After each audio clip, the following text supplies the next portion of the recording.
Mesdames et messieurs, bonsoir. L'information, denrée triviale, voire de commune mesure, mais outil ô combien important, notamment pour l'aide à la prise de décision. C'est pourquoi, quand elle vient être fallacieuse, l'ordre social peut s'en trouver troublé.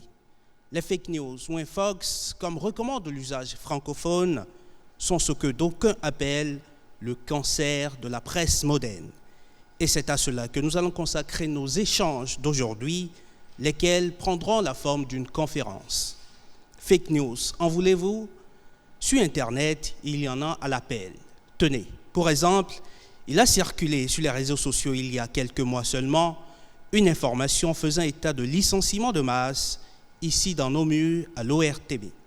Information, disais-je, infox ou fake news, aurais-je dû dire, car en réalité, il s'agit d'une rumeur colportée, une information fausse au demeurant. Hélas, malheur à quiconque divulgue au relais des fake news, encore plus quand il s'agit de spécialistes de l'information et donc de personnel des médias, car l'arsenal juridique s'est épaissi de tests modernes punissant de la dernière rigueur les auteurs de fake news.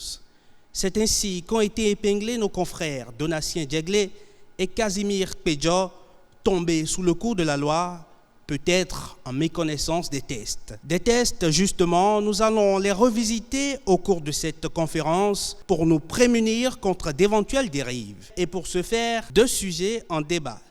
D'abord, une étude comparée du code du numérique et celui de l'information.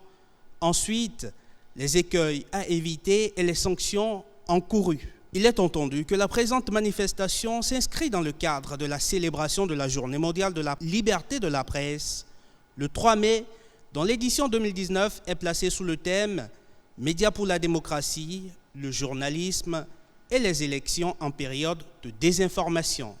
Nos deux conférenciers sont Dr Wenceslas Maussi, enseignant en sciences de l'information et de la communication, et Edgar Azola, il est commissaire de police de la police républicaine en exercice à l'OCRC, Office central de répression de la cybercriminalité.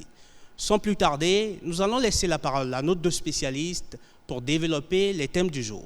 Merci chers amis, je suis très heureux d'être devant des collègues journalistes ou professionnels des médias sur le sujet qui est en débat. Aujourd'hui, le 3 mai, qui est la Journée internationale de la liberté de la presse. Vous savez, il n'est pas parfois très heureux de savoir qu'on est spécialiste de l'information et même de la communication quand on est aujourd'hui envahi, non seulement par le numérique, mais que n'importe qui peut se lever aujourd'hui et diffuser de l'information sur le numérique. Et quand on se rend compte, comme l'a dit dans la présentation ou dans l'introduction, que c'est des infox. Alors, s'agissant de mon premier propos, qui est de celui des infox, vous savez, l'appellation française de fake news est infox. C'est ce qui est recommandé depuis l'année dernière en France. Infox, c'est quoi? Fake news même, on va commencer par là. C'est deux mots, fake qui veut dire ce qui est faux, truqué, et puis news qui veut dire information, nouvelle. Quand on est en contexte francophone, on parle de infox pour dire simplement que des informations intoxiquées. J'y reviendrai tout à l'heure sur la démarcation qu'il faut faire d'une information intoxiquée qu'on appelle infox ou fake news, d'une intoxication et d'une rumeur. J'y reviendrai tout à l'heure. Pour dire d'abord que la définition qui est classiquement retenue d'une infox, donc d'une fake news, c'est une information qui est d'abord délibérément fausse, et qui, dans son but, vise à manipuler ou à nuire à un auditoire donné. Et généralement, cette fake news provient même parfois d'hommes politiques ou de citoyens, ou même parfois d'hommes de médias. Ce qu'il faut retenir simplement, c'est qu'une infox, une fake news, est d'abord une information qui est fausse. Et donc, à l'aide on est à l'aide de la postmodernité et aussi à l'aide de la post-vérité, chacun voulant se fabriquer sa vérité. Et l'information qui est vraisemblable, on veut l'imposer à tous et dire que cette information est réelle. Et il y a trois conditionnalités pour qu'on puisse parler de fausses nouvelles ou d'infox, au sens de fake news, je veux dire bien entendu. il y a d'abord que cette information est fausse. Donc son auteur sait que c'est une information qui est fausse. Ensuite, l'auteur sait que cette information qui est fausse là, je voudrais bien la propager dans un but d'instrumentaliser, dans un but de manipuler et dans un but de nuire. Et la troisième conditionnalité, en tout cas pour nous qui sommes enseignants de la communication, c'est d'abord la grande échelle. Et la grande échelle aujourd'hui, vous savez avec moi, c'est les réseaux sociaux numériques, c'est les médias sociaux, c'est Internet avec son Web 2.0 aujourd'hui qui fait que la viralité d'une information fausse part à grande vitesse. Et on ne peut souvent, généralement, pas rattraper cette information qui est fausse. Quand j'ai fini de dire ces conditionnalités, je vais aussi parler de la différence qu'il faut faire entre une fake news, si vous voulez, je vais peut-être utiliser différemment les deux termes, et une rumeur et une intoxication. Alors, une fake news n'est pas une rumeur. Parce qu'une rumeur peut s'avérer fausse ou non. Donc, une rumeur, après, on peut se rendre compte que c'est une fausse information. Une rumeur aussi peut se confirmer. Et ça, j'ai un exemple, une illustration parfaite. J'ai vu circuler sur les réseaux sociaux, et ça pour vous montrer que ce n'était pas de fake news, un certain nombre d'éléments de chiffres par rapport aux résultats des élections législatives. Et j'ai vu après même un document circuler au nom de la Sénat. J'ai vu la Sénat donner les grandes tendances et j'ai vu hier la Cour constitutionnelle donner. Je n'ai pas vu une grande différence. Donc, c'était une rumeur qui finalement s'est avérée comme une vraie information. Donc, ce n'est pas une fake news. Parce qu'au départ, je ne pense pas que ces données que les gens avaient en circulant sur les réseaux n'étaient pas des données fausses. Voilà. Une intoxication, c'est une information qui est délivrée. C'est très proche donc des fake news dans le but d'intoxiquer ou de semer du trouble, dans le doute dans l'esprit des gens. Et donc, ça se rapproche plus ou moins des fake news. Voilà. Donc, on retient qu'une fake news, elle est délibérément fausse. Une intoxication, elle est donnée dans le but de semer du doute dans l'esprit des gens. Et une rumeur peut s'avérer vraie ou fausse. Alors, le deuxième point de mon propos est de voir aujourd'hui, quand on est homme de communication, comment il faut faire pour déconstruire les fake news. Il y a une grille de lecture ou une grille de filtre d'analyse que nous utilisons, que j'ai bien emprunté à Laurent Siffra dans son ouvrage Internet et le renseignement de l'information, qui est la grille d'Alexandre Serre. Cette grille nous permet, quand nous sommes en face d'une information, de regarder dans un premier temps l'organisation qui produit cette information. Ensuite, de voir l'auteur de cette information et enfin de voir la nature du document par rapport à cette information. Je vous donne l'exemple tout à l'heure d'un document que j'ai vu circuler sur la Sénat. C'était très plausible, ou c'était de prendre ça comme une vérité parce qu'on a bien mis l'heure à laquelle le document a été édité. Mais on doit pouvoir, dans un fact-checking, si vous voulez, dans une vérification d'informations, au regard de ces trois grilles, se demander le document-là vient d'où. Si c'est un site internet, il faut aller le vérifier. Est-ce que c'est un site officiel? Est-ce que c'est un site d'un particulier? Est-ce que c'est une organisation officielle? Et ensuite de dire, mais cette organisation, même si elle est officielle, elle date de quand? Sa durée de vie, c'est quand? Pour voir, est-ce que cette organisation a une certaine notoriété? Quand j'ai fini de regarder l'organisation, je me dis, mais qui est l'auteur du document? Est-ce que c'est un universitaire? Est-ce que c'est un amateur? Est-ce que c'est un expert? Quelle est sa réputation? Est-ce qu'en donnant le document, il a cité des références? Même si c'est un universitaire. Moi, en vous parlant tout à l'heure, j'ai déjà cité 2 ou 3. J'ai cité Alexandre Serre, j'ai cité Laurent Siffra. Je pourrais citer d'autres. Donc voilà, est-ce que, même si c'est un universitaire, est-ce qu'il a des références? Est-ce que c'est un auteur qui est connu? Est-ce que son passé là, est-ce qu'il a de par le passé, est-ce qu'il nous a induit en erreur? Quand on est journaliste, on connaît ça.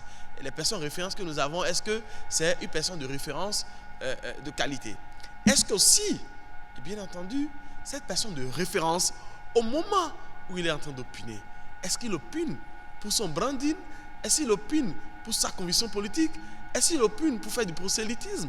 Est-ce qu'il opine finalement pour de l'altruisme ou est-ce qu'il opine pour des idéologies politiques ou religieuses? Il faut le savoir. Et enfin, la troisième grille qui est la nature du document. Une vidéo qu'on nous envoie, un son qu'on nous envoie, un audio, je veux dire, et même un document écrit.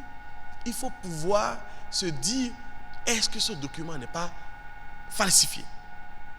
Aujourd'hui, il existe sur Internet, notamment Google Images, la stratégie de l'image inversée, de pouvoir, à partir de notre portable, si vous êtes dans Google Chrome, de télécharger et faire un clic droit et d'aller vérifier dans Google si cette image est réelle.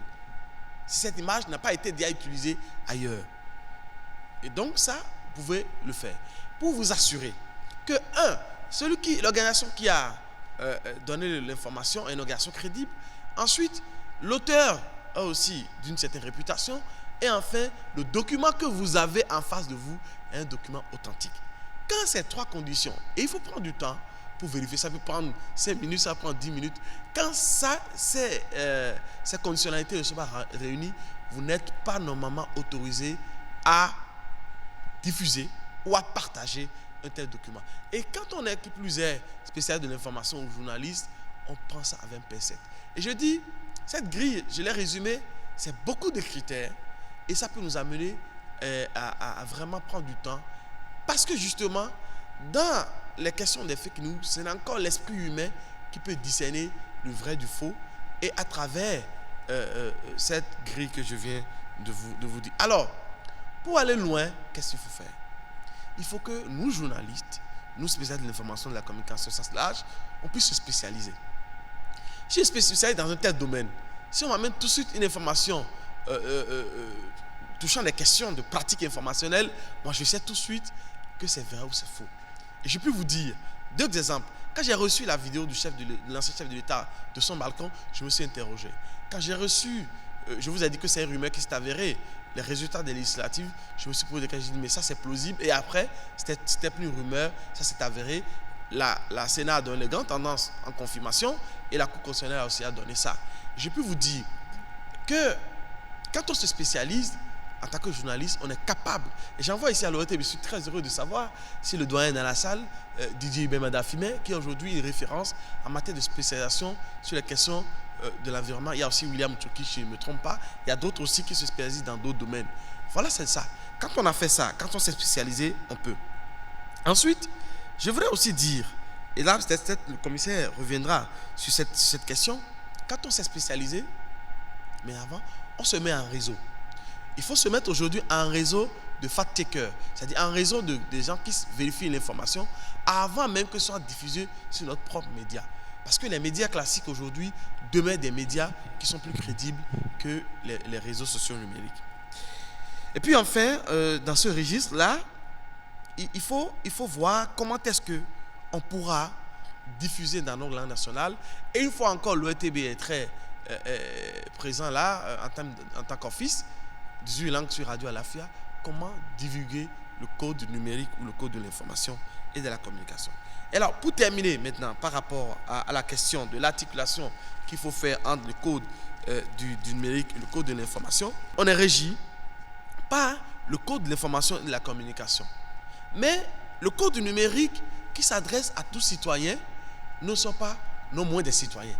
Donc, si nous arrivons à produire des faits dans la cité, nous devons être sûrs que nous pouvons être interpellés au sein du code du numérique qui a des dispositions bien claires. Je vais vous lire une simple disposition par rapport à l'articulation ou au renvoi que le code du numérique qui est voté il y a un peu plus d'1 an, c'est la loi 2017-20 du 20 avril 2018. Donc ça a été promulgué le 20 avril 2018.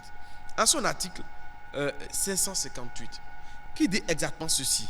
Infraction de presse par le biais d'une communication électronique. Une personne qui commet une infraction de presse, notamment une diffamation, une injure publique, une apologie de crime par le biais des moyens de communication électronique publique, est punie des mêmes peines que celles prévues par la loi 2015-07 du 20 mars 2015 portant code de l'information et de la communication en vigueur, quel qu'en soit le support. Vous voyez bien ce que le code du numérique vient à dire en son article 558. Et quand on va maintenant dans le code de l'information et de la communication, on se rend bien compte, effectivement, que l'article 263 nous édifie déjà sur ce qui est une diffamation. L'article 268, 263 également sur les délits de provocation au crime et autres infractions.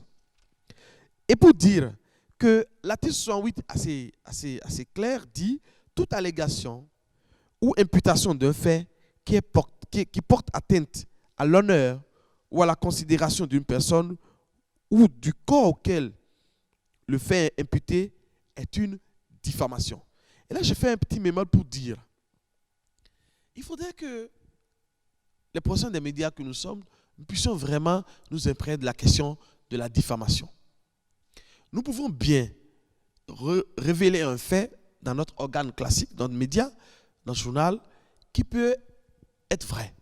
Mais dès lors que l'intéressé se dit que ce qui est publié sur lui porte atteinte à son honorabilité, nous tombons en diffamation. Et ça, c'est puni par le code du numérique et aussi par le code de l'information et de la communication. La vraie question aujourd'hui, c'est de se dire, un journaliste qui fait ça, quel code on lui applique? Encore qu'on sait, et les cas en introduction donnés par le confrère est bien précis, les cas Jiggly et les cas Kpidjo, que le code du numérique aussi prévoit en son article 559 le droit de réponse. Est-ce que celui qui est diffamé ne va pas faire un droit de réponse? Le code de l'information et de la communication aussi prévoit ça. Et même les amendes qu'il faut payer. Est-ce qu'il faut un confrère qui commet une faute de diffamation, est-ce qu'il faut l'arrêter directement en justice et le mettre en prison? Point d'interrogation. Donc, les juristes des avertis de la publique pourront se pencher et s'il faut une relecture du code de l'information et de la communication en lien avec le code du numérique, il faut qu'on le fasse pour voir dans quelle mesure, quel test assez précisément on l'applique aux journalistes dans l'exercice de sa profession. J'en aurais terminé, chers amis, pour vous dire de nous appeler tous simplement à la retenue, qu'on soit professionnel des médias ou simple citoyen, pour ne pas diffuser les fausses informations, même si le code de procédure pénale à la République du Bénin n'a pas précisément parlé de fake news. Il y a fausses informations dans le code de l'information et de la communication en son article 13 et c'est prévu. Donc, publier une fausse information est réprimé par le code de l'information et de la communication et le code du numérique. Et la question que je me pose une fois encore, excusez-moi, la pétition et pédagogie, est-ce que si on est journaliste et si on commet une infraction de diffamation, par exemple, est-ce qu'on est puni par le code numérique, si c'est sur les réseaux sociaux numériques ou sur Internet, ou par le code de l'information et de la communication? Merci. Le sujet abordé, docteur m'a aussi a opiné. À mon tour, je vais, avant d'aborder les comportements constitutifs d'infraction en matière de fausses informations, parce que nous, à notre unité, qui est une unité de police judiciaire, c'est vrai, le jargon, c'est fake news, infox, comme l'a dit le docteur, mais nous nous collons au test. Ce que prévoit le législateur, c'est bien sûr initiation au relais de fausses informations. Donc, avant d'en arriver là, je voudrais, si vous le permettez, parler un peu de l'office que je dirige. L'Office central de répression de la cybercriminalité est un organe de lutte contre la cybercriminalité créé par la loi 2017-20 du 20 avril 2018 portant code numérique en République du Bénin. Qu'est-ce qu'on entend par cybercriminalité? Cybercriminalité, il faut retenir seulement qu'il s'agit des infractions cybernétiques, notamment toute atteinte au système et au réseau informatique. Mais il faut aussi retenir qu'il y a d'autres infractions, les infractions de façon classique, précédées du préfixe cyber, entrent aussi dans le domaine de compétences de notre office. Et donc, quelles sont les attributions de l'OCRC? Je peux vous dire que l'OCRC est chargé de veiller à la prise de mesures préventives contre le phénomène de la cybercriminalité, d'effectuer des enquêtes liées à la criminalité des technologies, de l'information et de la communication. Ce même office apporte son concours technique aux autres services de sécurité, à savoir les commissariats de localité. Je vais nommer les commissariats centraux de police et les commissariats d'arrondissement. Ceci étant, je vais aborder un peu le code du numérique parce que nous sommes en train de parler de fake news ou un fox. Et donc, je vais revenir au code du numérique, ce que prévoit le code, les différentes qualifications et les sanctions. Le code du numérique, dans son livre 6e, a prévu les infractions liées à la cybercriminalité. Entre autres infractions, nous avons des contenus abusifs et des infractions de presse en ligne. Le législateur béninois a encadré cela. Et deuxième volet, c'est que le législateur et le docteur l'a révélé en son article 558 du Code numérique, est encore revenu sur des infractions de presse en ligne et a spécifié la pénalité. Et donc, je vais aborder ces deux aspects-là pour vous faire toucher du doigt la réalité. L'article 550 du Code du numérique dispose que toute personne qui initie ou relaie une fausse information via les réseaux sociaux est punie par la loi. Mais quelle est la sanction prévue?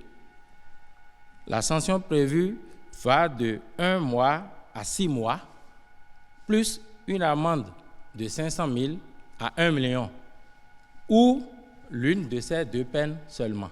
Donc, quand vous entendez, on parle d'infraction fausse, on parle de délit, fausse information, que prévoit le Code du numérique, je dis bien, le législateur a fait la part des choses en indiquant d'abord les infractions de presse en ligne qui sont punies d'emprisonnement et ou d'amende. Et au niveau de l'article 558, le législateur revient sur les infractions de presse, certaines infractions de presse en ligne, notamment la diffamation, l'injure et l'apologie de crime, et précise que les peines à appliquer dans ce cas sont des peines qui se retrouvent dans le Code de l'information et de la communication. Donc, dans un cas, il est appliqué les dispositions du Code du numérique.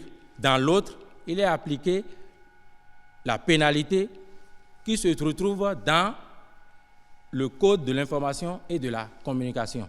Donc, les deux textes sont utilisés au niveau de notre office pour monter nos enquêtes et déférer les personnes impliquées. Il y a aussi l'incitation à la violence et à la haine. Nous pouvons aussi retenir l'incitation ou la provocation à la commission de crimes. Nous pouvons aussi retenir l'incitation ou provocation à des actes terroristes. Autre infraction prévue par l'article 558, je vous l'ai dit, du Code du numérique, c'est l'apologie du crime, qui renvoie au Code de l'information et de la communication. En dehors de tout ça, le législateur a aussi parlé d'infractions de droit commun, toujours commises en ligne. Il s'agit de vol de données informatiques, il s'agit aussi de l'usurpation d'identité, je vais revenir là-dessus, de l'escroquerie, du chantage.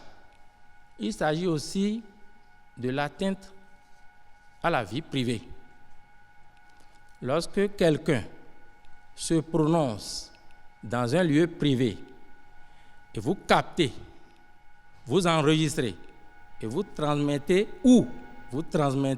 ces paroles, vous tombez sous le coup d'atteinte à la vie privée, bien sûr sans son consentement.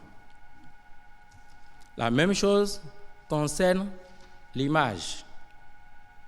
Lorsque vous fixez, vous enregistrez, vous transmettez l'image d'une personne dans un lieu privé, sans son consentement, vous tombez également sous le coup de la loi. Et là encore, le législateur a prévu des peines d'emprisonnement. Donc voilà, en gros, ce que je peux partager avec vous en attendant les échanges. Je vous remercie. Voilà pour les deux exposés du jour, développés par le docteur Maoussi et le commissaire Zola. Nous allons enregistrer quelques questions, histoire de nous édifier encore plus par rapport au thème développé. La question, je pense qu'elle est transversale.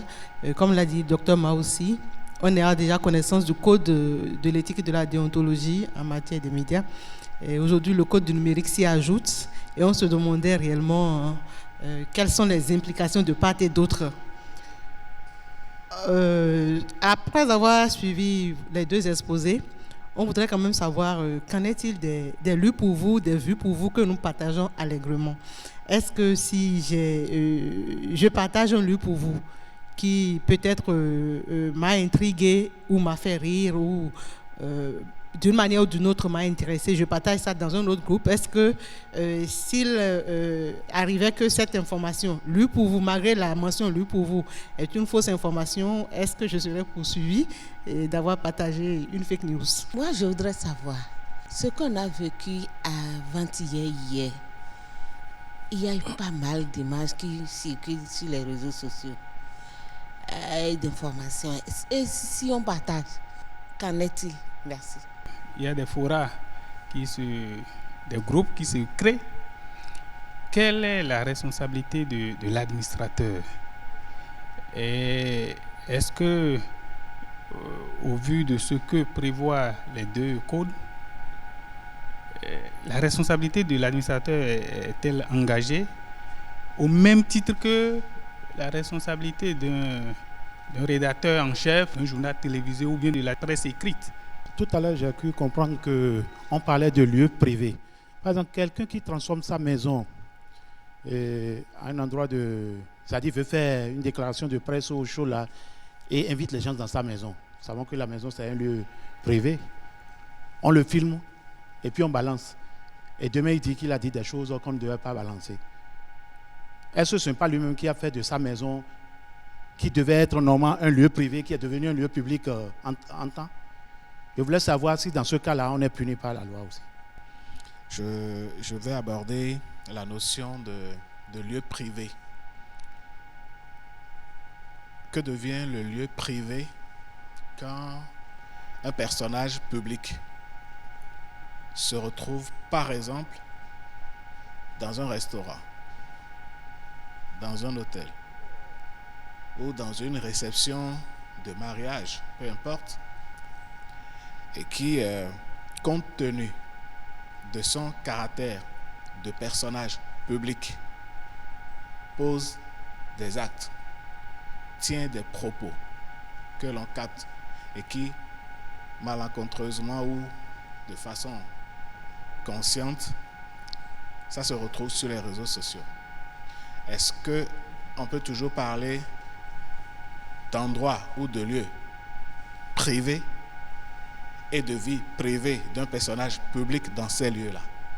Je reviens sur quand une affaire est devant la justice, il est dit que cette affaire ne doit pas faire objet de débat sur les médias. Mais lorsque les plateaux de télévision sont laissés à des personnages publics ou privés qui viennent débattre des faits qui sont pendant devant la justice, ou bien des situations que l'on devrait laisser à l'appréciation des acteurs des forces de l'ordre ou bien de la justice, et que ces personnages parcourent les médias et en parlent, pendant que ces médias ne font pas de la retenue, quelles devraient être les conséquences? Qui devrait subir les sanctions? La personne qui vient sur les plateaux parler, accuser des gens, ou les responsables qui offrent ces plateaux et studios à ces personnes-là qui viennent dire tout ce qu'elles disent?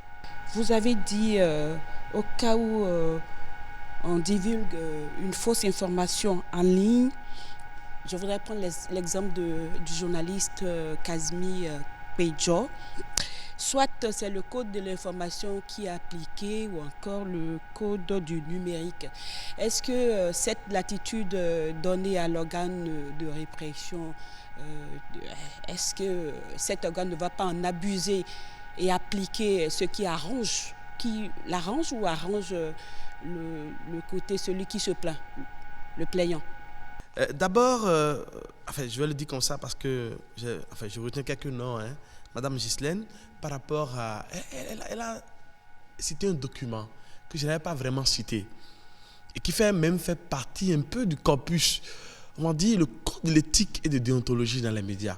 Au fond, si nous respectons ce code a prévu tout. En tant que journaliste, si nous respectons ce code, on ne peut pas aller aux fausses nouvelles. On ne peut pas aller à la fausse information. Donc, elle a parlé de ça, je voulais mettre l'accent sur ça. Mais au fond, quand j'ai parlé ici, j'ai parlé d'abord du code de l'information et de la communication et après du code du numérique. En réalité, les vues pour vous, les lus pour vous, pour un citoyen qui n'a pas reçu la formation de l'information du journaliste, je peux comprendre. Mais pour un professionnel des médias, lu pour vous, vu pour vous, reste, dès qu'on lui a envoyé, ça reste à son niveau. Un journaliste ou un professionnel des médias ne peut pas partager un vu pour vous, un lu pour vous, parce qu'en réalité, on nous a appris la question des sources de l'information.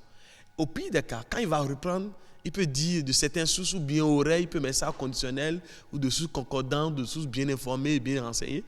Il ne peut pas, un spécialiste de l'information, partager un vu pour vous, un lu pour vous. Et pour ce que je vous ai dit, suivant la grille de l'organisation, de l'auteur et même du document, c'est un auteur inconnu. Un vu pour vous, c'est un auteur inconnu. On ne peut pas partager un truc venant d'un auteur. Ça engage la responsabilité de qui? Et finalement, le journaliste qui fait ça, ça engage sa responsabilité. Et le journaliste a une responsabilité sociale et même sociétale. Il ne faut pas qu'on l'oublie. Il ne peut pas partager. Je vais laisser peut-être le commissaire répondre sur la question des administrateurs des forats, mais je voulais dire et faire une explication sur la presse écrite. Au niveau de la presse écrite, on a aujourd'hui, avec la presse numérique ou la presse, le web journalisme ou la presse en ligne, on a des sites qui sont adossés, des sites internet qui sont adossés à des journaux, comme le cas Kazmi Pedjo. Il a son journal régulièrement inscrit, mais il a un site web, il a même une page à lui, une page Facebook à lui. Alors, ce qu'il a dit dans son organe, si ça s'arrêtait là, on ne va pas lui appliquer le code du numérique. Le fait de le relayer sur son site adossé ou sur sa page Facebook, ça fait qu'on pourrait lui appliquer, comme l'a dit le commissaire, le code du numérique et qui va dans des trucs un peu plus répressifs, ça va aux peines d'emprisonnement, alors que le code de l'information de la communication ne parle pas de peine d'emprisonnement. C'est des amendes. Et ça a été lu des journalistes, que le code de l'information de la communication table seulement en matière de peine sur des amendes à payer, alors que le code du numérique va à des peines privatives de liberté. Je suis un personnage public. Je viens dire quelque chose dans un lieu même privé. Si ça a un intérêt pour le journaliste, pour l'opinion publique, le journaliste l'analyse et le diffuse. Maintenant, le diffusant, si le journal ne prend pas ses gants et que l'intéressé estime que ça porte atteinte à son honorabilité, je donne un exemple banal que j'ai donné la dernière fois sur Café Média. Ah oui, on voit qu'un personnage public, ça peut être moi, que je suis... on dit que je suis derrière une jeune fille. Et on a même vu, il était à son anniversaire. Quand on n'a pas compris que peut-être j'ai doté la jeune fille, et qu'on sait que j'ai déjà une épouse, et qu'on le dit, et que je me sens diffamé, je vais dire oui, je vais porter les preuves que je suis diffamé. Et le journaliste qui a fait ça en aura pour son compte. Si on lui applique, si même il fait la diffusion à grande échelle sur Internet, on va lui appliquer peut-être le code du numérique. S'il reste dans son journal, on va s'en tenir au code de l'information de la communication. Ça revient toujours au journaliste de l'analyser pour voir ce fait que je porte à l'opinion publique. Est-ce que ça n'atteint pas l'honorabilité de M. Maoussi? ou de telle personne publique. C'est très délicat. Donc nous, on a cette formation, en tant que spécialiste de l'information, de savoir quoi diffuser ou pas. Voilà, fait pendant devant les médias, je vais laisser la parole si j'ai des trucs sur lesquels je vais revenir au commissaire, d'apporter des éléments sur les autres aspects. Merci, docteur. Moi, je pense que le journaliste doit exercer sa profession dans le respect strict de la loi, le devoir de vérité, dans le respect du code d'éthique et de la déontologie. Tout ça, je pense. Le docteur l'a dit, quel est l'intérêt qu'un journaliste a à publier une information de nature, d'abord qui n'intéresse pas, qui ne sera pas d'un intérêt général au public et qui est de nature à avoir des faits négatifs sur la société. Et toute la problématique est là, à mon avis. Et vous l'avez dit, quelqu'un qui est dans un restaurant, effectivement, un restaurant, ce n'est pas un lieu privé. Un restaurant, c'est un lieu public. Tout le monde vient, on s'assoit. Mais à partir du moment où la personne, il y a une petite portion d'intimité à respecter. A priori, dès qu'un journaliste arrivait à passer outre tout ce qui doit être, c'est ça qui devait étonner. Donc moi, je pense que des questions sont posées, c'est vrai, mais les réponses sont encore là. Donc, par rapport au restaurant, je pense qu'il ne faut pas tout publier, qu'il ne faut pas tout relayer. En tout cas, à l'OCRC, je ne saurais donner toutes les réponses ici. Parce que quand vous ouvrez une enquête, c'est en ce moment que l'enquêteur commence à découvrir des éléments nouveaux. Il y a telle personne à aller auditionner qui a dit, qui a donné telle version des faits, une autre personne, ainsi de suite. D'autres éléments matériels qui sont apportés à l'enquête. Donc, moi, je pense qu'il faut savoir publier, qu'il faut savoir relayer les informations. Ce qu'il faut faire, ce que je vous conseille, c'est de communiquer téléphoniquement pour dire, bon, moi, les gens viennent ou quelqu'un vient de me transférer une information, le contenu, je le partage avec toi. Je le fais tout simplement parce que je n'ai pas encore vérifié l'information. C'est pourquoi je n'ai pas voulu te la transférer. L'article 550, alinéa 3, dispose que toute personne qui initie ou relaie une information de nature fausse est punie par la loi.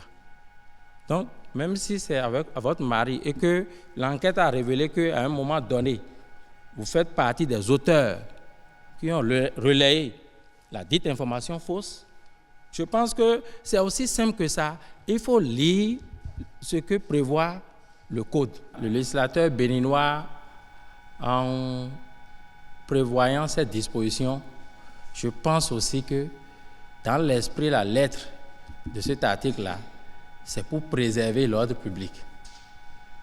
Tout ne se dit pas, tout ne se publie pas. Donc, je pense que c'est ce qu'il fallait, le comportement qu'il faut avoir, tout simplement, c'est de vérifier avant de publier. Il y a un autre intervenant qui a parlé d'intervention dans une maison sur invitation du propriétaire de la maison. Atteinte à la vie privée dont parle l'article 574 du Code du numérique est clair. Soit vous avez enregistré, capté ou transmis des paroles prononcées à titre privé ou confidentiel. Si vous le faites, vous tombez sous le coup de l'article 574 qui va jusqu'à une peine d'emprisonnement de 5 ans, plus 25 millions de francs CFA d'amende. Donc, il faut comprendre le législateur béninois. On a vu l'environnement, on a vu notre comportement et on a érigé un test. Donc, c'est très important. Tout le monde sait ce qu'on appelle vie privée. Donc, nous devons respecter la vie privée des gens. C'est nécessaire. Le législateur va un peu plus loin dans le deuxième alinéa et parle d'image. Vous êtes invité par le propriétaire, c'est vrai, et vous prenez des photos, tout ça, tous azimuts. À quel moment vous l'avez vu pour obtenir son consentement et vous a dit « Ok, vous pouvez. » À quel moment? Et donc, du coup, quand ce propriétaire ira vers l'OCRC pour porter plainte, ce serait votre parole contre celle de ce propriétaire-là, parce qu'il va se sentir offensé. Donc, moi, je pense que la baïonnette intelligente doit prédominer en tout. Ce que nous faisons là, nous devons savoir que ça a une conséquence juridique à laquelle nous devons ou nous serons appelés à répondre. C'est très important. Si on peut comprendre les choses ainsi, mais je vous ai dit, moi j'ai affaire à des journalistes, je ne suis pas inquiet. Je vous ai dit tantôt, on va répondre à des questions, mais vous n'aurez pas tous les éléments. Lorsqu'on ouvre une enquête, vous allez penser à une infraction. L'enquête est secrète, mais vous allez voir l'enquêteur peut-être un catalogue d'infractions qu'il va reprocher aux mises en cause. Et du coup, les gens seront dans une autre réalité alors que c'est autre chose qui se passe au sein de l'enquête. Donc moi, je pense que nous devons savoir raison garder. Et les gens ont parlé de groupe, d'administrateur de groupe.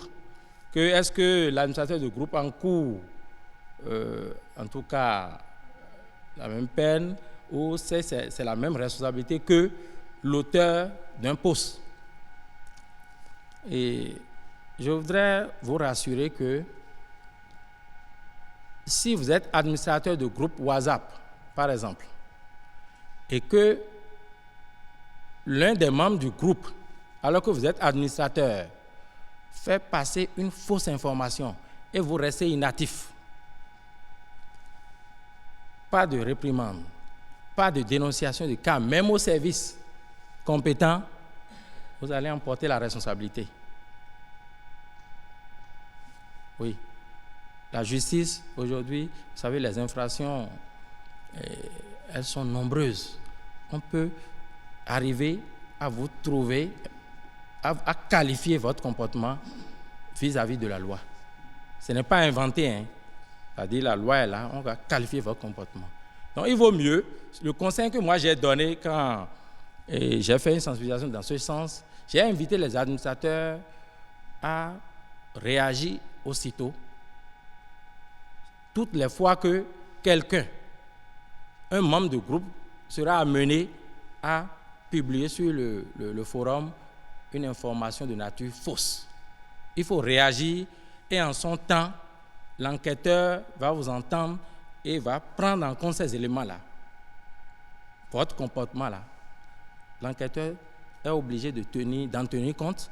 Et pour la suite, vous devez aussi, vous serez amené à aider l'enquêteur à identifier aussi l'auteur du poste. Parce que n'est pas membre de groupe que j'administre là qui veut. C'est moi qui l'ai intégré. Quand vous intégrez quelqu'un, vous devez pouvoir être en mesure d'identifier cette personne-là le moment venu. Donc, voilà un peu ce que je peux répondre à cette préoccupation. Quand on ouvre une enquête, il y a toujours les faits. Et nous, les faits sont rapprochés à ce que prévoient nos tests. Donc, quand vous commettez une infraction, ce n'est pas du bon vouloir de l'enquêteur de dire non, c'est le code numérique qu'on veut appliquer. Non, demain, on va appliquer le code de l'information et de la communication. Ce n'est pas ainsi. C'est le législateur béninois qui a organisé la chose. Le législateur béninois a parlé d'infraction de presse en ligne, une catégorie dorée, dont publication de fausses informations, qui est punie d'emprisonnement et ou d'amende. Ce même législateur a parlé d'une autre catégorie, l'article 558, d'infraction de presse en ligne, et a dit notamment la diffamation, l'injure et l'apologie de crime, que ces infractions, cette catégorie-là, seront punies conformément au Code de l'information et de la communication. Donc, quand l'enquêteur se retrouve dans un cas, il applique le test indiqué. Et je voudrais rassurer pour dire que l'officier de police judiciaire mène toujours l'enquête sous la direction du procureur de la République. Et donc, le procureur de la République constitue déjà une garantie dans l'application des tests. Si l'OPJ arrivait à commettre d'erreurs, c'est au procureur de dire non, puisqu'il est un acteur de poursuite. Donc, il est là pour poursuivre l'infraction commise. Il représente la société, le procureur. Donc, si l'OPJ est en train d'enquêter et lui rend compte au fur et à mesure de l'évolution de l'enquête, je pense que s'il y a des choses à redresser, il appartient au procureur de le faire. Il va quand même pas se taire.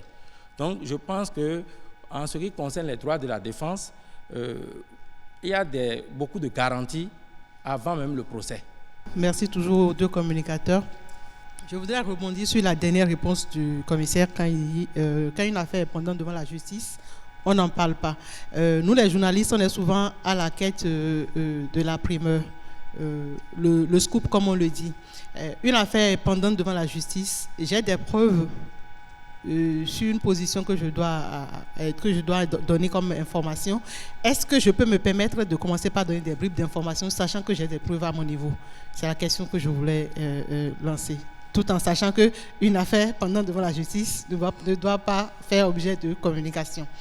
L'autre question sur laquelle je voulais rebondir, c'est quand le docteur Maoussi a dit toute information n'est pas bonne à donner et qu'on n'est pas obligé de tout dire. Nous sommes à l'ORTB et nous faisons réellement attention par rapport à cela. Mais dans le même temps, on est taxé par ceux qui nous suivent à l'extérieur comme étant en train de retenir de l'information et ça nous expose. Alors, je voudrais demander, c'est une doléance et en même temps que le docteur nous explique comment ça se passe quand ils ont à donner des communications à l'extérieur. Est-ce qu'ils arrivent à nous défendre sur ces cas? Parce que dès qu'il s'agit de communication, d'information, l'ORTB a toujours été étiqueté sur ce sujet. Alors, qu'est-ce qu'on fait, nous? Est-ce qu'on est obligé de nous défendre tout le temps? Est-ce que eux, qui ont la possibilité de parler de ça et d'expliquer aux gens qui les écoutent, est-ce qu'ils ont la possibilité ils arrivent à quand même leur faire comprendre que l'ORTB étant office public doit pouvoir respecter scrupuleusement cette disposition de la loi? Je pense que les propos du commissaire ont suscité en moi une question. J'aimerais savoir, est-ce que vous avez un dispositif, un mécanisme qui vous permet de savoir qui a envoyé quoi et à quel destinataire?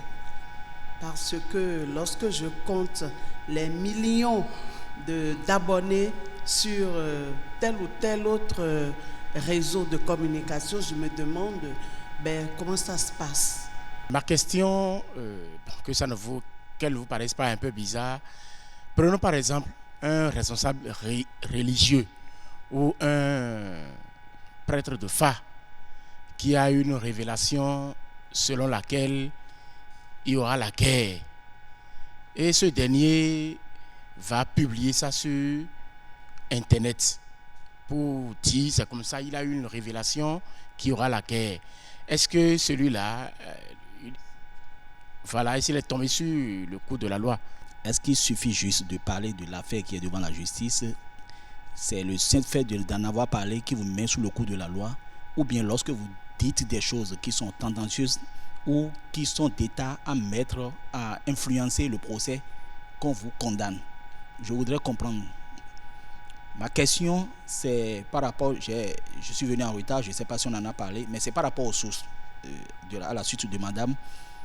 Lorsque je recherche les sources ou 2 ou 3 sources, peut-être qui sont allées elles-mêmes à une autre source qui n'avait pas réellement l'information. C'est-à-dire qu'après avoir recoupé, après avoir pris le soin de vérifier par des sources, je donne quand même une fausse information. Et lorsqu'on m'interpelle, je dis oui, j'ai recoupé par telle source. Quel est le niveau de responsabilité du journaliste lorsqu'il se retrouve à donner une information fausse après avoir vérifié et qu'il savait que c'est ces sources qui n'ont pas donné la bonne information? Mais quand j'entends les deux communicateurs, j'ai comme impression que la loi n'est pas pareille qu'on soit au Bénin ou en Occident. Parce que j'ai un peu comme l'impression que nos tests de loi ont prévu qu'une fois qu'une affaire est pendante devant la justice, qu'on n'en parle pas. Mais en Occident, quand nous prenons le cas du PDG du groupe Renault-Nissan, M. Goss, cette affaire a été longuement discutée sur les plateaux de télévision dès qu'on l'a arrêté. Il y a eu des avocats, des spécialistes dans le domaine des véhicules, des concessions de véhicules, qui sont venus débattre de ce sujet et montrer que M. Goss a utilisé l'argent de sa société pour s'offrir certains plaisirs. Évidemment, il a obtenu une mise en liberté sous caution, mais il a été repris dans une autre affaire. Et cette affaire est toujours discutée sur les plateaux de télévision. Je me demande si nous étions au Bénin, et que ce soit un homme d'affaires béninois qui est dans cette situation, est-ce que nous aurions eu cette audace-là pour en parler sur les plateaux de télévision? Et cette même information est relayée par les réseaux sociaux. Je ne vois pas... Bon, peut-être que nous sommes au début d'une certaine démocratie où on nous met des garde-fous pour qu'on ne tombe pas sous le coup de la loi. Ma question s'adresse au commissaire. L'OCRC peut-il s'auto-saisir d'une déviance sur les réseaux sociaux ou c'est quand il y a plainte que l'OCRC agit? Deuxième question, nous sommes 3 administrateurs d'un groupe WhatsApp dans lequel une fausse information a été relayée. Le degré de culpabilité des administrateurs dépend-il de, par exemple, parce que quand on est premier ou deuxième ou troisième administrateur, est-ce que le degré de culpabilité dépend de la position des administrateurs? Bon, avant tout, je suis très heureux que le commissaire et moi, nous sommes au service de la République. Pas que, quand on est au service de la République, il faut faire la démarcation entre être au service d'un gouvernement ou être au service de la République. Et l'OATB, pour moi, est un office qui, suivant ce que je connais dans la science de la communication, est un média de service public, qui peut, par ailleurs, comme il est financé par un pouvoir public, peut se mettre au service d'un gouvernement, qui peut. Alors, quand à l'OATB, vous faites votre travail de professionnel et que vous vous estimez au regard du travail de la responsabilité sociale et même sociétale du journaliste, que vous n'avez pas à diffuser certaines choses, pour moi, il n'y a pas vraiment à s'en faire. Et peut-être les autres médias, je ne sais pas quels sont leurs types et qui les finance, c'est aussi ça. Et ça, j'avais dit un truc dans ma communication qui est revenu sur une affaire pendante devant la justice. Je vais y revenir sur ça. N'importe quelle information aujourd'hui qui est distillée, il faut y voir derrière qui a intérêt à distiller ça. Quelles sont ses motivations? Si c'est un opposant public, il a intérêt à faire face à un gouvernement ou à un pouvoir politique qui est en place. Si c'est un homme d'affaires, il a intérêt à protéger ses affaires. Donc il faut voir quelle est la motivation de l'information que vous avez en face. Et pour une affaire souvent qui est pendante devant la justice, je peux vous dire aujourd'hui, c'est une stratégie des avocats parfois de susciter un débat devant un média qui soit public ou même privé, et dans la stratégie, qui plus est quand c'est un homme politique ou un homme d'affaires, de faire une sorte de pression sur l'officier ou sur le juge. C'est ça en France, quand c'est ça. Et même en France, ils connaissent. C'est des stratégies qui sont développées par des avocats. Il y a des avocats, je crois, des plus célèbres, pénalistes qui sont connus. On connaît ça. Et les médias sont utilisés pour ça. Et je crois que c'est une démocratie plus avancée peut-être que parfois les jeux sont clairs et chacun sait ce qu'il fait. Quand je viens parler ici, si je ne viens pas parler en tant qu'un homme scientifique, on sait. Et donc ailleurs, les jeux sont plus ou moins clairs. Quand quelqu'un vient, on sait qu'il vient parler et c'est pour ses intérêts. Mais généralement, chez nous ici, il y a du camouflage. On ne sait pas qui dit quoi et à partir de quoi il le dit. C'est ça le problème. Je pense que quand c'est comme ça, quand on est suffisamment avancé, il vaut mieux peut-être s'abstenir. Je dirais une dernière chose sur les médias adossés ou non. C'est très clair, le Code de l'information et de la communication, en son article 252 est clair. D'abord le titre, le chapitre 3, des services en ligne et des messageries en ligne de ce Code de l'information. L'article 252 dit précisément que quand, en son deuxième alinéa, que si vous animez des blogs simplement, vous n'êtes pas soumis à l'obligation préalable. Mais si c'est un site web et que vous voulez faire un service de publication en ligne, vous êtes astreint à l'obligation préalable. Alors qu'est-ce qui se passe? Nous avons 2 ou 3 catégories. Il y a des sites, il y a des médias classiques qui ont leur site adossé. C'est-à-dire que je publie ma une aujourd'hui, je mets ça sur mon site. C'est pas encore grave. Je fais une publication, je le mets peut-être sur ma page Facebook. Mais là où c'est dangereux, c'est que vous faites une publication et après vous mettez soit sur votre page ou sur même votre site adossé. Et sur ce site, il y a ce qu'on appelle les widgets, c'est-à-dire des trucs de partage dans les réseaux sociaux numériques. Et que quand c'est diffusé, on pourra vous tasser de partageur ou de diffuseur. Et en ce moment-là, vous appliquez le code du numérique en son article 550 alinéa 3, si je ne me trompe. C'est ça qui est la question. Maintenant, si vous avez eu l'autorisation, et à l'heure où je vous parle, la RAC du Bénin, dans les articles 253 et suivants, qui est appelée, n'a pas encore donné l'autorisation à des diffuseurs en ligne qui sont considérés comme tels, comme Banuto, je peux les citer, comme la météo et d'autres. S'ils n'ont pas l'autorisation et qu'ils arrivent à faire une diffusion en ligne et que le procureur ou on les prend, ils vont être jugés. Mais cette fois-ci, on va leur appliquer le code de l'information et de la communication, parce que quand vous faites un service d'exploitation en ligne et que vous ne respectez pas, il y a des amendes que vous payez. Maintenant, c'est là où c'est délicat et c'est là où j'appelle les juristes les plus avertis, monsieur le commissaire et tout le monde, de nous dire finalement,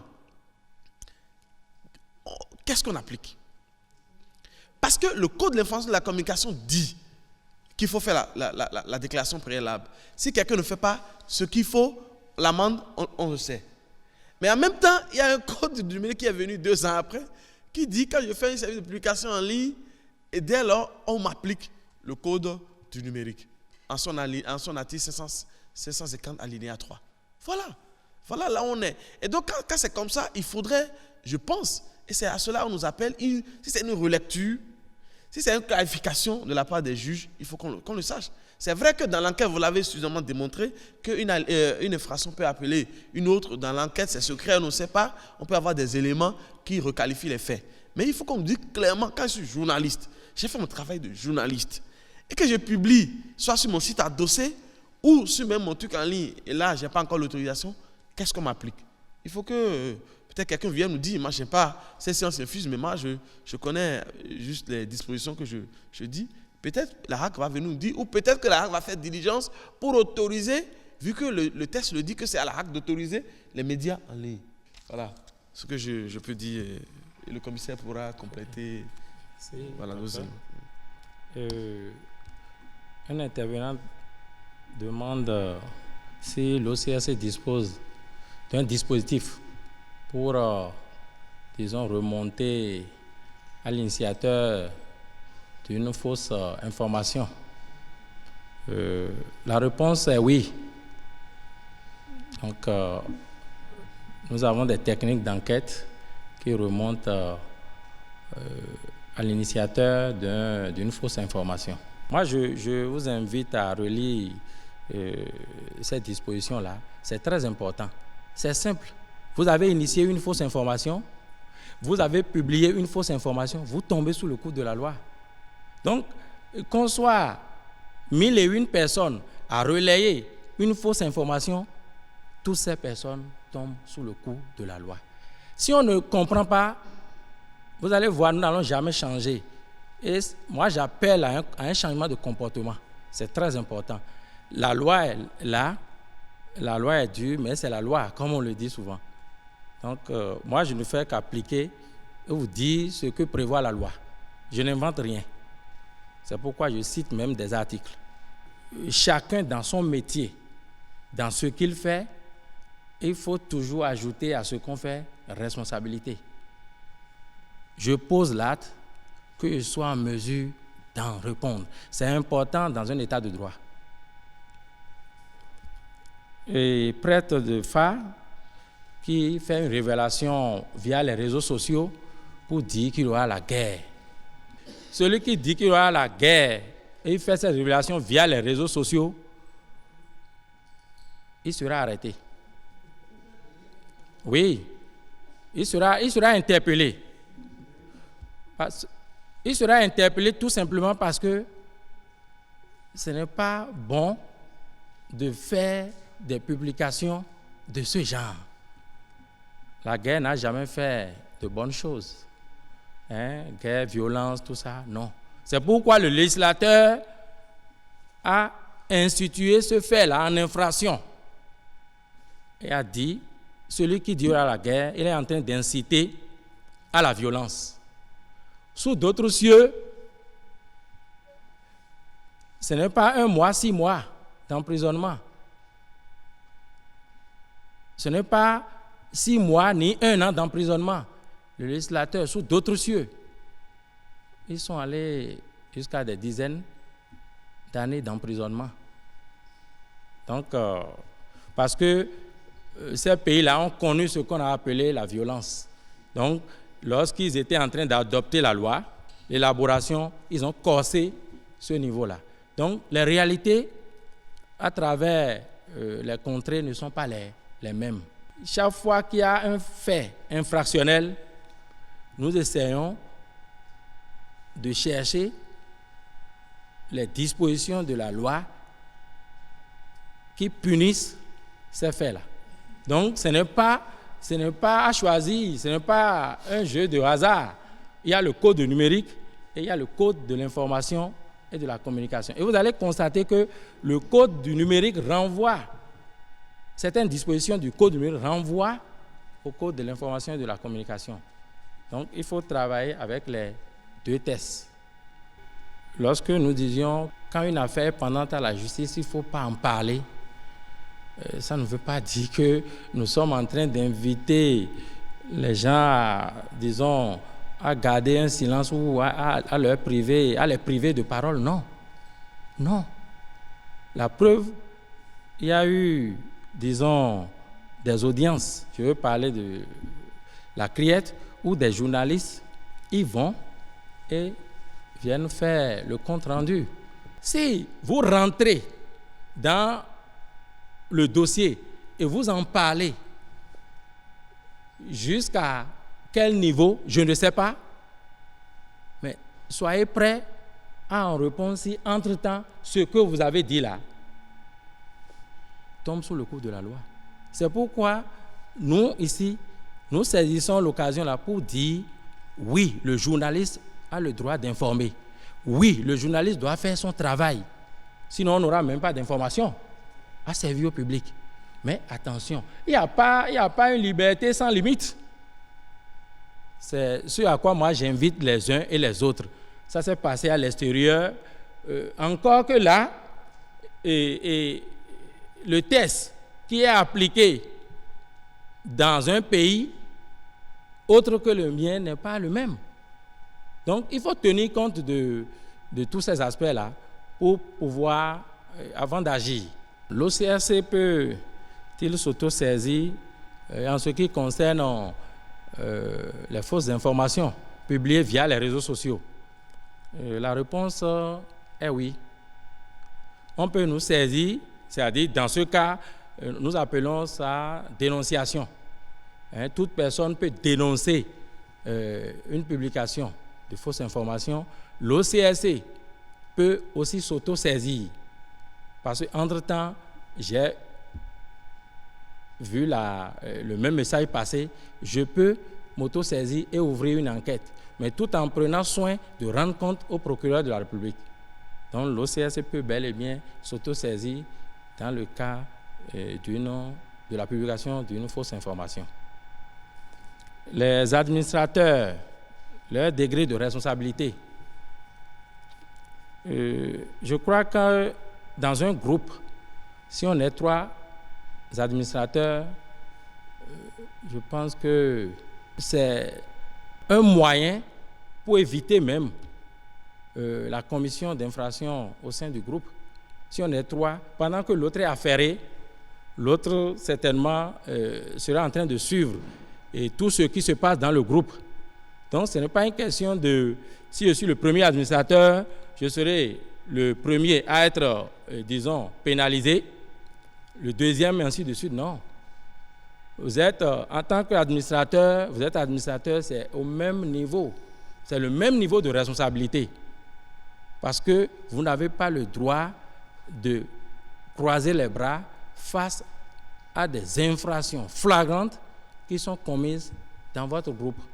Et je voulais dire un truc que j'ai remarqué. Vous savez, il y a une batterie de lois votées. Qu'elles soient votées, je ne sais pas dans quelle constitution elles ont été votées, c'est les lois qui sont votées. Il faut que nous puissions, quand même moi je l'ai écrit dans ma thèse, quand même on dit que le nul n'est censé ignorer la loi, il y a l'article 40 de notre constitution qui dit les textes de loi 40 ou 44, moi je m'abuse, les textes doivent être traduits dans la langue nationale d'intercommunication. Et quand je suis face à des collègues de l'ORTB et Radio Alafia est là, il y a, je ne sais pas qui va porter ce projet, est-ce c'est le gouvernement, est-ce c'est les partenaires, je ne sais pas qui. Il faudrait que nous puissions sensibiliser nos populations qui sont les lois qui sont votées. Il y a par exemple cette loi sur le renseignement qui dit qu'on peut écouter tout le monde.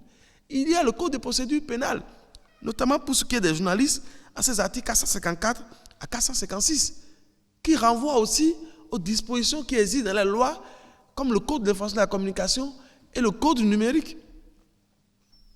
Donc, nous devons, si on commence par les journalistes, tous les journalistes qui sont en langue locale doivent être sensibilisés. Et à leur tour maintenant, on peut utiliser le média Alafia, qui diffuse en 18 langues, de sensibiliser la population. On peut rentrer dans les villages et sensibiliser les gens. Moi, je peux vous dire, j'ai raconté une anecdote au commissaire en off tout à l'heure. Moi, dans mon milieu, c'est un village.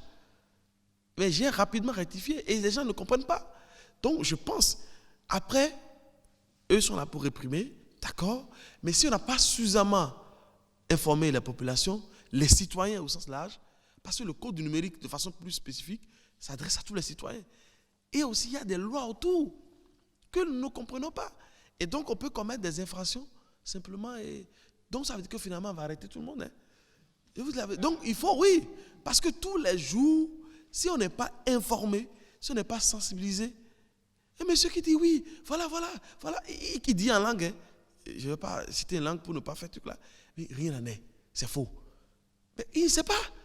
Il ne sait pas que ce qu'il dit là, que rapidement l'OCRC va l'interpeller, il ne le sait pas.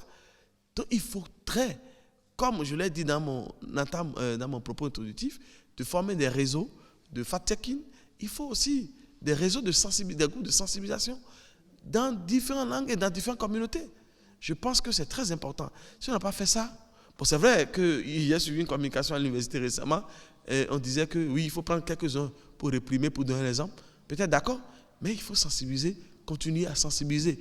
Et ça, notre constitution, qui est là jusqu'en vigueur de près de 30 ans, l'a dit. Hein, l'a dit qu'il faut sensibiliser, faire même l'éducation aux droits humains et dans les langues nationales d'intercommunication.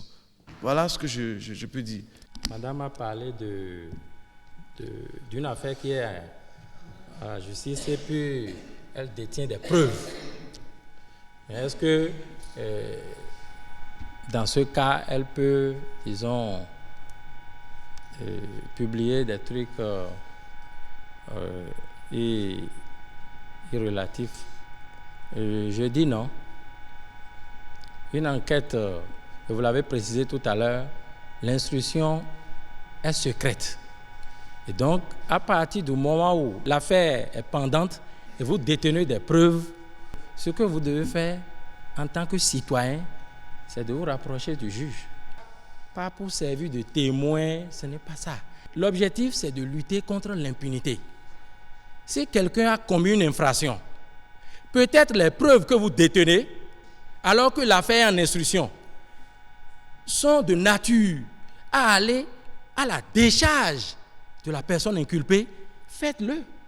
Le journaliste d'investigation, moi je pense que, effectivement, vous, quand on prend le policier et le journaliste d'investigation, en réalité, ou l'enquêteur, c'est le même travail, seulement à la différence que vous publiez, c'est votre but, c'est de publier, c'est de donner l'information au public. Mais nous, non.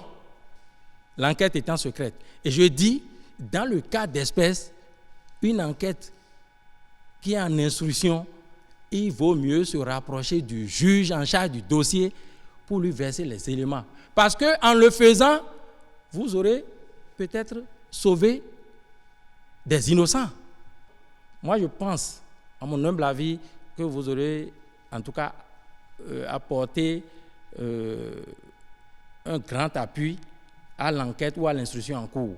C'est la même chose si c'est à l'enquête préliminaire, une enquête qui se déroule à la phase de la police. Vous pouvez aller voir le chef, le directeur d'enquête et échanger juste pour dire « je détiens des éléments pour vous aider dans l'évolution de votre enquête ». Vous pouvez le dire, il est tenu au secret et ce n'est même pas à dévoiler. Si vous le faites, l'intérêt, c'est ce que je vous ai dit, vous aurez peut-être sauvé un innocent. Dans l'un ou l'autre cas, vous allez sauver quelqu'un. Parce que c'est une enquête qui est en cours, on veut poursuivre des gens avec des éléments de preuve. Peut-être que le juge n'avait pas à cette étape, ou l'enquêteur n'avait pas à cette étape, ces éléments de preuve-là, et le criminel sera libéré. Est-ce que l'objectif, c'est ça? L'objectif, c'est de combattre l'impunité. Donc, moi, je pense que dans l'un ou l'autre cas, vous aurez rendu service à la nation. C'est vrai, vous avez évoqué le code d'éthique et de déontologie, mais je dis, si c'est entre les deux personnes, ce n'est pas encore grave. Dès qu'il s'est agi de peine privative de liberté, dès qu'il s'est agi d'amende allant de l'ordre de 500 000 à 1 million de francs CFA, eh bien, vous vous imaginez bien que les questions ont plu dans cette salle.